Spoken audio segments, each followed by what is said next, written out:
In the kitchen of the American Grocery Restaurant, every ingredient is tied to a place. The king mackerel came off the dock at Shim Creek. It's a lot of beautiful product right from our coast. And he just gives me a call and says, I've got this, that, the other, and we choose what we want, and it's always beautiful and fresh and sitting in my kitchen a couple of days after it's been swimming around in the Atlantic. The rabbit is also a South Carolina product. It's Blue Chip Farms in Fountain Inn. So just right around the corner. Yeah. All of the products, even the vegetables, This is a Basquez sauce. Will be a Basquez sauce. are sourced locally or from other trusted purveyors in the United States. American Grocery Restaurant opened in downtown Greenville in 2007.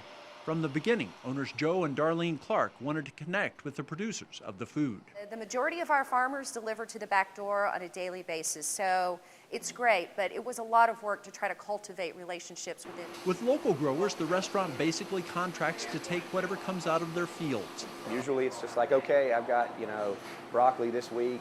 I might have, carrots in 2 more weeks. You just don't know. And so I say, okay, if you got that, bring it to me. We're going to buy your product, and we're not going to actually determine to you what to grow. You grow what you like, you grow what you love, and we'll put it on the menu, and we can adapt and change to that very easily. Procuring ingredients is only part of the journey. Those products must then be turned into something that diners find appealing. It's great to have great product, but then you need to be able to take it and turn it into something that people want to eat. I think that's where a chef becomes a chef.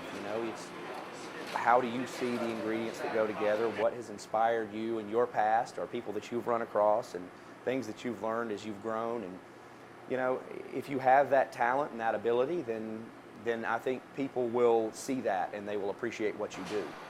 Here, Joe and his kitchen staff try to accomplish that by not getting too carried away. We try to treat the ingredient with a lot of respect and let it sort of speak for itself, and don't try to manipulate it too much, and put it together with the things it likes to go with and things that make it taste good. And hopefully at the end of the day, people will get up and walk out and they're very satisfied with what they've had here. In more than 3 years at this location, customers have come to understand the concept. Our philosophy of this restaurant, what we believe in, I think is very, very clear to the guests who come in here, and that is the greatest reward. Initially, it was a little tricky. Like, trust us. No matter what's on the menu, it's not gonna be a waste of time. Working diligently to source everything, locally or regionally, comes with a price. It's simply more expensive to operate such a system than it would be to grab items from one supplier. It's not inexpensive to do what we do. You go to Whole Foods or you go to Bilo, you can definitely see the price difference. But when, until that balances out, you have to pay a little bit more. So we have to charge a little bit more, but we feel like it's worth it.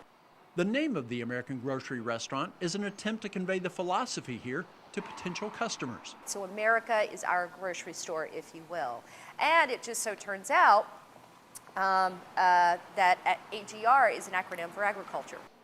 At the end of every meal here, a card is presented to the guest telling where the food that they ate originated. It's a little takeaway card, if you will.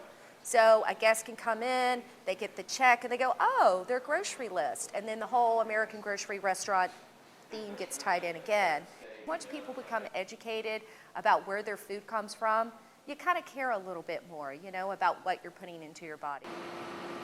Joe Clark says he learned a bit about food from the meals his grandmother used to make.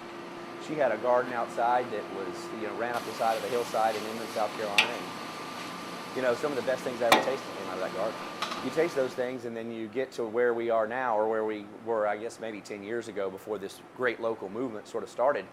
And it didn't taste anything like what I grew up eating. Joe grew up in Spartanburg, met Darlene at the University of South Carolina, and they spent years working in and around the film industry in New York and LA. Side work in restaurants and a culinary degree picked up by Joe along the way prepared them to return home and fulfill a long-held desire. We have been big food and wine people, and I've been cooking all my life. And for us to realize this after a great deal of a struggle, it's been wonderful. Turning a dream into reality, though, meant giving up a comfortable life in California and putting in many long hours. Life is about taking risks, and anything worthwhile is going to have a lot of risk involved, but you got to jump in and leap in. Hours on a daily basis are no shorter. The work is not any easier. It's just, I think that Darlene and, we both wanted to work for ourselves. When a restaurant turns out to be a success, there is always the thought of expanding to new locations or trying to produce another hit. That could be what the future holds for Joe and Darlene. There's great restaurants all over the world and great concepts all over the world, and some of the things that I've seen I think would work great here, and I've got a couple of ideas, and you just have to stay tuned to see what happens.